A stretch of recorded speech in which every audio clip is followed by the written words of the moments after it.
তোমার প্রস্তুতির কিছু বিষয় আছে। আমি কোরআন সুন্নাহ ঘেটে মোট 15টা সুনান পেয়েছি জুমার। সুনানুল জুমা 15টা। কয়টা শুনবেন? অনেক রাত হয়ে গেছে। আল্লাহু আকবার। 11:45 বাজে আমার ঘড়িতে। শেষ করে দিব? আর কয়েক মিনিট শোনা যাবে? তাহলে শুনেন, এই জুমার দিনে আমাদের করণীয় কি, আমাদের সুন্নাহগুলো কি। এই জুমার দিনে কিছু সুন্নাহ আছে, এই সুন্নাহগুলো যদি পালন করি তাহলে জুমার সর্বোচ্চ বারাকা, মার্সি এন্ড ব্লেসিংস, রহমত এগুলো হাসিল করা যাবে, ঠিক কি না? জুমার দিনের 1 নাম্বার সুন্নাহ হচ্ছে ওই জুমার দিনের সকালের ফজরের সালাতটা জামাতে পড়া। সবাইকে খাইছে রে, এটা আবার কোন ওয়াজ শুরু করছে? এতক্ষণ তো ভালো লাইনে আছিল, এখন আবার কোন লাইন ধরলো? আফদালুস সালাহ ইনদাল্লাহি সালাতুস সুবহি ইয়াউমাল জুমআতি ফি জামাআ। আল্লাহর কাছে সবচেয়ে প্রিয় নামাজ জুমার দিনের ফজরের নামাজটা জামাতের সাথে আদায় করা। সুবহানাল্লাহ পড়েন। মুনাফিকের কাছে 2 ওয়াক্ত সালাত সবচেয়ে কঠিন, একটা ফজরের সালাত আর একটা এশার সালাত। এক স্কলারকে জিজ্ঞেস করা হলো সকালের বাতাসটা এত সুন্দর, নির্মল আর সুস্নিগ্ধ কেন? ওই স্কলার উত্তর দিয়েছিল, এর কারণ সকালবেলা ফজরের সময় মুনাফিকগুলো কাঁথার নিচে সব লুকিয়ে থাকে আর নাক ডেকে ঘুমায়। তাই মুনাফিকদের নাকের বাতাসের দুর্গন্ধ বাতাসে মেশে না, তাই বাতাসটা তো সুস্নিগ্ধ আর নির্মল।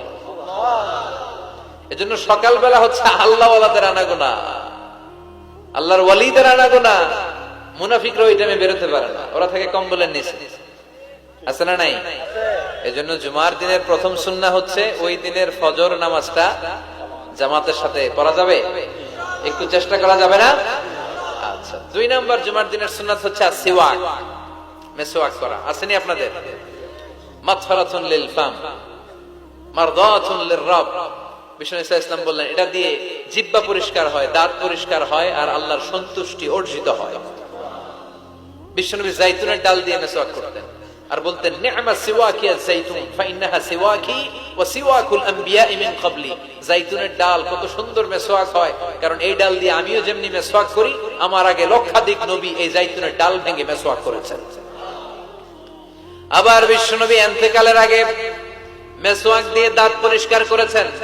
বিশ্বনবীর শালা আব্দুর রহমান যখন ঢুকলেন, আম্মা জান আয়েশার ভাই আব্দুর রহমানের হাতে একটা মেসওয়াক ছিল।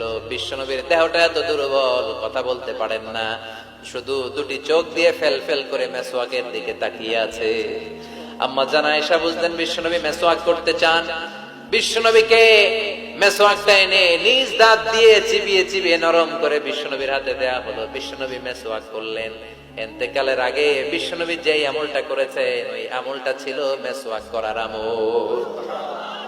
মেসওয়াক করতে রাজি আছেন? প্রতি সালাতের আগে আমরা মেসওয়াক করব ইনশাআল্লাহ পড়ে। 3 নাম্বার সুন্নাহ হচ্ছে আল গোসল। জুমার দিনে গোসল করা সুন্নাহ। আমরা গোসল করি না সবাই? আচ্ছা। 4 নাম্বার সুন্নাহ হচ্ছে আদ-দুহুন, তেল ইউজ করা। বিশ্বনবী বলেছেন তেল খাও, তেল দাও, তেল মালিশ করো, তেলের ভিতরে আল্লাহ বরকত ঢুকায় দিয়েছেন। ওয়াদ-দাহিনু ফাইন্নাহা ওয়াদ-দাহিনু ওয়াজ-যাইত ফাইন্নাহা মিন শাজারাতিন মুবারাকা। বিশ্বনবী বলতেন বেশি বেশি জাইতুনের তেল মালিশ করো, কেননা জাইতুনের তেল বরকতময় একটা গাছ থেকে উৎপন্ন হয়। বরকতময় গাছ জাইতুনের তেলটা অনেক বরকতময়। বিশ্বনবী দাড়িতে দিতেন, চুলে দিতেন। এই জাইতুনের তেল দাড়ি চুলে দিলে সহজে পাকা ধরবে না, দেরি করে পাকবে। দেহের মধ্যে যদি মেসেজ করেন দেহের বয়সের ভারত্ব, কুচকে যাওয়ার, চামড়া কুচকে যাওয়ার যে রোগ, এটা কমে যাবে, দেহটা ক্লিন থাকবে, স্মুথ থাকবে। সুবহানাল্লাহ পড়েন। এজন্য তেল মালিশ করা এটা সুন্নাহ। 4 নম্বরে হচ্ছে আত-তিব। তিব মানে সুগন্ধি। তিব মানে কি? পারফিউম। বিষ্ণু ইসলামের কাছে কিছু জিনিস হাদিয়া হিসেবে পেশ করা হলে তিনি ফিরিয়ে দিতেন না। এর মধ্যে একটা হচ্ছে আত-তিব। একটা কি? সুগন্ধি। কেউ হাদিয়া দিলে বলতেন না লাগবে না, বলতেন না লাগবে না, নিতেন। দুধ দিলে কখনো বলতেন না লাগবে না, বালিশ দিলে কখনো বলতেন না যে লাগবে না, তেমনি সুগন্ধি দিলেও বলতেন না লাগবে না, মধু দিলেও বলতেন না যে লাগবে না। সুবহানাল্লাহ। এগুলো দিলেই নিতেন, ব্যবহার করতেন আর খাইতে পছন্দ করতেন। সুবহানাল্লাহ পড়েন। এই যে আমরা বালিশ দিই, সেটা কিন্তু বিশ্বনবীর সুন্নাহ। আল্লাহ রাসূল সাল্লাল্লাহু আলাইহি ওয়াসাল্লাম বালিশে ট্যাগ দিয়ে বসতে পছন্দ করতেন। আলহামদুলিল্লাহ পড়েন। তার মানে সুগন্ধি ব্যবহার করা সুন্নাহ। আবার বিশ্বনবী বলতেন আরবাউন মিন সুনানিল মুরসালিন। 4টা আছে সব নবীদের সুন্নাত। এর মধ্যে একটা হলো আল হায়া, লজ্জাশীলতা, লাজুকতা। সব নবীরা লাজুক ছিলেন। 2 নম্বরে আত-তিব, সুগন্ধি ব্যবহার করা, 3 নম্বরে সেওয়াক মেসওয়াক ব্যবহার করা, 4 নম্বরে নিকাহ বিয়ে করা। সুবহানাল্লাহ পড়ে। এই 4টা সুন্নাহ সব নবীদের সুন্নাহ, এজন্য পারফিউম ইউজ করবেন। এরপরে জুমার আরেকটা সুন্নাত হচ্ছে আল-লিবাস আহসানুস সিয়াব, সবচেয়ে সুন্দর জামাটা পরা। কারণ আল্লাহ নিজে সুন্দর, ইন্নাল্লাহা জামিল ওয়া ইউহিব্বুল জামাল। আল্লাহ নিজে সুন্দর, তাই সব সৌন্দর্যকে আল্লাহ পছন্দ করেন, ঠিক কি না? এই মহাবিশ্বের সবচেয়ে সুন্দর কে? দুনিয়া সুন্দর, মানুষ সুন্দর, আসমান সুন্দর, জমিন সুন্দর, সুন্দরে সুন্দরে পাল্লা। জানি না কত সুন্দর তুমি আল্লাহ, জানি না কত সুন্দর তুমি আল্লাহ। সুবহানাল্লাহ পড়ে। ইন্নাল্লাহা জামিল ওয়া ইউহিব্বুল জামাল, তিনি সুন্দর আর তিনি সৌন্দর্যকে পছন্দ করেন। বিষ্ণু ইসলাম বলেছেন, ইন্নাল্লাহা ইউহিব্বু আইয়ারা আসারা নি'মাতিহি আলা আবদি। আল্লাহ তার বান্দার উপর তার নেয়ামতের বহিঃপ্রকাশ দেখতে পছন্দ করেন। আপনি যদি ধনী হন, আপনার ধনীর একটা প্রকাশ যেন আপনার দেহে থাকে, এতে কোনো সমস্যা নাই। আপনি 1000 কোটি টাকার মালিক, আপনি ছিঁড়াপাড়া জামা পড়ছেন কেন? কিপটামি করতে বলছে কি আপনাকে? আপনি সুন্দর চমৎকার জামা পড়বেন আর শুকরিয়া করবেন কার? আল্লাহ। কথায় কথায় বলবেন শুকরান লা ফখরান, শুকরিয়া আল্লাহর, ফখর করছি না। কারণ আল্লাহর দেয়া নেয়ামতের একটা বহিঃপ্রকাশ, সিম্পটম আল্লাহ আপনার দেহে, আপনার গায়ে, আপনার চলনে বচনে দেখতে পছন্দ করে। সুবহানাল্লাহ পড়ে। এজন্য জুমার দিন সুন্দর জামা পরে যাওয়া সুন্নাহ। এরপর আরেকটা সুন্নাহ হচ্ছে ইকসারুস সালাহ আলা রাসূলিল্লাহ, আল্লাহ রাসূলের উপর বেশি বেশি দুরূদ পড়া। বিশ্বনবী বলেন, জুমার দিন বরকতময় দিন, এই জন্য এই দিনে তোমরা আমার উপর আকসিরু আসসালাতা আলাইয়া, আমার উপর বেশি বেশি তোমরা দুরূদ পড়বা। ফা ইন্না সালাওয়াতাকুম মা'রুদাতুন আলাইয়া, কেননা তোমাদের দুরূদ আমার কাছে পেশ করা হবে। সাহাবারা বললেন, কাইফা সালাওয়াতুনা মা'রুদাতুন আলাইকা ইয়া রাসূলুল্লাহ ওয়া ক্বাদ আরিমতা। ও নবী, মরার পরে আপনি পচে গলে মাটির সাথে মিশে যাবেন, মিশে যাওয়ার পরে আমাদের সালাতগুলো কে আপনার কাছে পৌঁছাবে, কেমন করে পৌঁছাবে? বিষ্ণু বললেন, ইন্নাল্লাহা হারামা আলাল আরদি আন তাকুলা আজসাদাল আম্বিয়া, আল্লাহ তাআলা জমিনের মাটির জন্য নবীদের দেহ খাওয়াকে চিরকালের জন্য হারাম করেছেন। জমিনের মাটি আমারে খাবে না। আল আম্বিয়াউ আহইয়াউন ফি কুবুরিহিম ইউরযাকুন, নবীরা কবরে জীবিত আর তাদেরকে রিজিক দেয় কে? তবে এই জীবিতটা আমরা এখন যেমনি জীবিত, এই জীবিত নয়, এটা আলামুল বারজাখে নবীদের জন্য স্পেশাল একটা স্ট্যাটাস। কোন সুবহানাল্লাহ। এজন্য এই দিনে বেশি বেশি বিষ্ণু ঈসা ইসলামের উপর দুরূদ পড়ার দরকার আছে না নাই? এরপরে বিষ্ণু বললেন, আরেকটা সুন্নাহ হচ্ছে সূরাতুল কাহফ তেলাওয়াত করা। কোন সূরা? একেবারে কোরআনের মাঝখানে, জানেন এটা একেবারে কয় পারায়? 15 পারায়। এমনকি এই সূরা কাহফের মাঝখানে একটা শব্দ আছে ওয়ালিয়াতালাত্তাফ। দেখবেন কোরআনের সব শব্দ বাক্য এক মানে ফন্টে লেখা, এই ওয়ালিয়াতালাত্তাফ এটা আলাদা ফন্টে মোটা করে লেখা, কারণ এটা হচ্ছে মিডল অফ দা কোরআন, কোরআনের একেবারে মাঝখানে। এটার আগে যত শব্দ তার পরে তত শব্দ, এটার আগে যত অক্ষর তার পরে তত অক্ষর। সুবহানাল্লাহ পড়ে। ওয়ালিয়াতালাত্তাফ আছে না নাই? এই সূরাটা যদি কেউ পড়ে, অনেকগুলো ফজিলত। 1 নাম্বার ফজিলত, ইয়াকুনু লাহু নূর ইয়াউমাল কিয়ামা, এই সূরাটা কিয়ামতের দিন তার জন্য একটা আলোকবর্তিকা হবে, আর এই আলো দিয়ে সে ফুলসিরাত পার হয়ে যাবে। আবার বিষ্ণু বললেন, সূরা কাহফের প্রথম 10 আয়াত যে ব্যক্তি জুমার দিন তেলাওয়াত করবে, উসিমা মিন ফিতনাতিদ দাজ্জাল, তারে দাজ্জালের ফিতনা থেকে বাঁচিয়ে দিবে কে? আবার এই সূরাটা যে জুমার দিন তেলাওয়াত করবে, 2 জুমার মাঝখানটারে আলোকিত করে দিবে কে? এজন্য জুমার দিন কোন সূরা? সবাই বলতে হবে, মনে থাকবে সবার। এরপর আত-তাবকির ইলাল মসজিদ, মসজিদে আগে আগে যাওয়া, আমরা আগে আগে যাওয়ার চেষ্টা করব। এরপর আল মাশিউ আলাল আকদাম, পায়ে হেঁটে যাওয়া সুন্নাহ। পায়ে হেঁটে, দূরের জায়গা হলে cycle, Honda, CNG, private car দিয়ে আপনি যেতে পারেন, সমস্যা নাই। যদি সুযোগ হয় পায়ে হেঁটে যাবেন, এটাতে সওয়াব বেশি না কম? এরপরে আদম তাখাত্তি রিকাবান নাস, মানুষের ঘাড় ডিঙ্গিয়ে যাওয়াকে বিশ্বনবী নিষেধ করেছেন। অনেকে আসে দেরিতে, যেতে চায় আগে, আসে না নাই? জুমার দিন আসছে সবার শেষে, মানুষের ঘাড়টা ডিঙ্গিয়ে সামনের কাতারে যেতে চায়। এই মসজিদটা সবার, এখানে কাউকে কষ্ট দিয়ে ধাক্কা মেরে নিজের সামনে যাওয়া যাবে না। There is no difference between black and white, upper and lower, between the richer section of the society and poorer section of the society, between the prime minister, between the president and rickshaw puller, labor and factory worker. Everyone is completely equal. totally equal, 100% equal in the eyes of Islam. চিল্লায় কোন ঠিক কিনা? ইসলাম বলে সাদা কালোয় পার্থক্য নাই, ধনী গরিবে পার্থক্য নাই, প্রধানমন্ত্রী, প্রেসিডেন্ট, কুলিওয়ালা, ঠেলাওয়ালা, দিন মজুর, ফ্যাক্টরি ওয়ার্কারের মধ্যে পার্থক্য নাই। পার্থক্য এক জায়গায়, ইন্না আকরামাকুম ইনদাল্লাহি আতকাকুম। যার হৃদয়ের মধ্যে আল্লাহর ভয় বেশি, সেই কিয়ামতের দিন হবে সেরা। ঠিক কিনা? এজন্য মসজিদে সবার জন্য জায়গা সমান। আপনি কাউকে ডিঙ্গিয়ে ধাক্কা মেরে সামনে যেতে চাইবেন না। বিশ্বনবী জুমার খুতবা দিচ্ছেন, শুনতেছেন?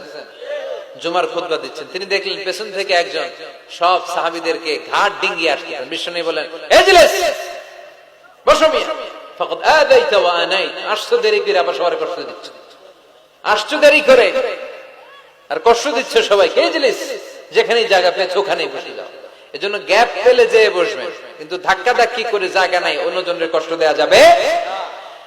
এরপরে দুখুলুল মসজিদে রাকাতাইন, মসজিদে যখন প্রথমে ঢুকবেন তখনই 2 রাকাত পড়বেন। কয় রাকাত? ক্বাবলাল জুমা বাদাল জুমা নিয়ে অনেকে প্রশ্ন করে, খেয়াল রাখবেন, ক্বাবলাল জুমা সহিহ সুন্নাহর আলোকে এটা অনির্ধারিত, এটা সুনির্ধারিত নয়। মা কুদ্দিরা লাকা, আপনার যতটুকু সম্ভব হয়। 2 করে আপনি মসজিদে গিয়েছেন, এখনো খুতবা শুরু হয় নাই, 2 রাকাত পড়লেন। দেখেন খতিব আসে নাই, তো আরো 2 রাকাত পড়েন। খতিব হুজুর এখনো আসে নাই, তো আরো 2 রাকাত পড়েন। 2, 4, 6, 8 যত মনে চায় পড়েন। এটা অনির্ধারিত, 2 করে ইচ্ছা মতো পড়বেন। আর বাদাল জুমা হচ্ছে 4 রাকাত পড়া সুন্নাহ। কয় রাকাত? যদি মসজিদে পড়েন, আর বাড়িতে যে পড়লে 2 রাকাত। বিশ্বনবী বাদাল জুমা যতবার মসজিদে নববীতে পড়েছেন 4 রাকাত, ঘরে পড়লে 2 রাকাত। সুবহানাল্লাহ পড়েন। ক্বাবলাল জুমা বাদাল জুমা ক্লিয়ার। এরপরে বিশ্বনবী বললেন, আল ইনসাত ওয়া হুসনুল ইস্তিমা। যখন জুমার খুতবা চলবে কোনো কথা বলা যাবে না, কান 2টা খরগোশের মতো খাড়া করে খুতবা শোনার দরকার আছে রাডাই। ইদা কুলতা, বুখারীর হাদিস, ইদা কুলতা লিসাহিবিকা ইয়াউমাল জুমআতি আমসিত ফাকাদ লাগাউতা। তুমি জুমার দিন খুতবা চলাকালীন সময়ে 2 জন কথা বলতেছে, তুমি যদি ওদেরকেও থামতে বলে, এই থামো, এটাও তুমি ভুল কাজ করছো। তুমি থামতে বলছো কেন? এই থামো বলে তুমি আরেকটা কথা বাড়াইছো। ঠিক কিনা? এই থামো, এটাও বলার দরকার নেই। ফাকাদ লাগাউতা, তুমি অনর্থক কাজ করেছো। এজন্য জুমার দিন খুতবা চলাকালীন pin drop silent, no talk, কোনো কথা বলা যাবে। এরপর তাহাউল মান গালাবা আলাইহি আন-নুআস মিন মাকানি। জুমার খুতবা শুনতে শুনতে যদি ঘুম আসে, জায়গা চেঞ্জ করে ওযু করে মুখে পানির ঝাপটা দিয়ে অন্য জায়গায় বসা সুন্নাত। সুবহানাল্লাহ কইবেন না? কি সুন্দর ইসলাম। মাঝে মাঝে জুমার খুতবা শুনতে গেলে ঘুম আসে না নাই? জুমার দিন ঘুমাই নাই এমন কোন আল্লাহর ওলি আছে নাকি এই জায়গায়? আমি কত ঘুমাইছি ছোটবেলা, মসজিদে ঢুকলেই খালি ঘুমাইছি। সুবহানাল্লাহ কইবেন না? কারণ আমরা ঢুকার সময় কি পড়ি? আল্লাহুম্মা আফতাহ লি আবওয়াব রাহমাতিক, আল্লাহ রহমতের সব দরজা খুলে দাও। এত রহমত ঢালে, রহমতের ঠেলায় খালি ঘুম। আছে না নাই?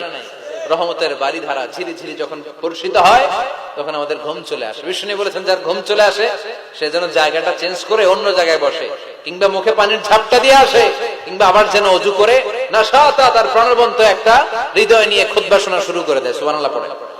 আবার বিষ্ণু বলেছেন, নামাজ পড়ার সময় কারো যদি ঘুম আসে সে যেন ঘুমিয়ে নেয়। নামাজ পড়ছেন আবার ঘুমাচ্ছেন, বিষ্ণু বলেন নামাজ চলাকালীন ঘুম আসলে নামাজ পড়বেন, আগে ঘুমাবে। কারণ সে যদি ঘুমের ঝিমুনির মধ্যে থাকে, আল্লাহর প্রশংসা করার পরিবর্তে সে আল্লাহরে গালি দিয়ে বসবে। করতেছে প্রশংসা, চাইবে, কিন্তু মুখ দিয়ে চলে আসবে কি? গালি। মানুষের চাহিদা, ডিমান্ড, হিউম্যান ডিমান্ডকে আল্লাহ কত গুরুত্ব দিয়েছে। আবার বিষ্ণু বললেন, ইযা জাআল ইশা ওয়াল আশা মা'আন কদ্দিমুল আশা ক্বাবলাল ইশা। এশা আশা 2টা যদি একসাথে চলে আসে, এশার আগে আশা খায়া ফেলাও। এশা মানে রাতের শেষ নামাজ, মানে এশার নামাজ। এশা মানে কি নামাজ? রাতের নামাজ। আর আশা মানে রাতের খাবার, সাফর অথবা ডিনার। রাতের খাবারকে আরবিতে কি বলে? আশা। আর এশার নামাজটা আরবিতে কি বলে? এশা। তো বিষ্ণু বললেন, এশা আর আশা 2টা যদি একসাথে আসে, আগে আশা খাইয়া লও, পরে এশা বইরো। কারণ আশা থুইয়া মানে বিরিয়ানির প্যাকেট থুইয়া যদি নামাজে দাঁড়াও, মন চলে যাবে ওইখানে, কি রে আমি কি ঠ্যাং পাইলাম না রান পাইলাম, খাবার কি গরম না ঠান্ডা, আমার প্যাকেট আছে তো না নিয়ে গেল কেউ, টেনশন আছে না নাই? এজন্য এশা আশা একসাথে হইলে আগে আশা খাও। সুবহানাল্লাহ পড়ে। এরপরে বিষ্ণু বললেন, বেশি বেশি দোয়া করবা। জুমার দিন দোয়া করলে কবুল করে কে? বিষ্ণু বলেছেন, জুমার দিনে ইন্না ফিল জুমআতি সাআ লা ইওয়াফিকুহা আবদুন ইল্লা আ'তাহা। জুমার দিনে এমন একটা মুহূর্ত বা ক্ষণ আছে, ওই মুহূর্তে যে যাই চাবে আল্লাহ তাই দিয়ে দিবে। নামাজের আগে, কেউ বলেছে নামাজের পরে। সবচেয়ে গ্রহণযোগ্য মতামত হচ্ছে আসরের সালাতের পরে মাগরিবের আগ পর্যন্ত, বিশেষ করে ক্বাবলা গুরুবি শামস, সূর্য ডোবার আগের যে অন্তিম মুহূর্তটা, ওই মুহূর্তে আপনি আল্লাহর কাছে যাই চাবেন আল্লাহ তাই দিয়ে আপনাকে ধন্য করে দেবে। তাহলে জুমার দিনের গুরুত্ব আছে না নাই? এই সুন্নতগুলো পালন করা যাবে, আগে আগে জুমার নামাজে যাওয়া যাবে, জুমার খুতবায় অংশগ্রহণ করা যাবে। তো এই জুমার খুতবাগুলো নিজেদের জীবনের জন্য পাথেয় হিসেবে সংগ্রহ করতে হবে। আর খতিব সাহেব যারা আছেন তারা কনস্ট্রাকটিভ, গঠনমূলক উপায়ে এই জুমার খুতবা দ্বারা সমাজটাকে আলোকিত করবেন। আমরা যেন কোরআনের আলোকে নিজেদেরকে আলোকিত করতে পারি, সমাজটারে আলোকিত করতে পারি, গোটা বিশ্বটারে আলোকিত করতে পারি। আল্লাহ তুমি তৌফিক দাও। আরো জোরে পড়ি আমিন।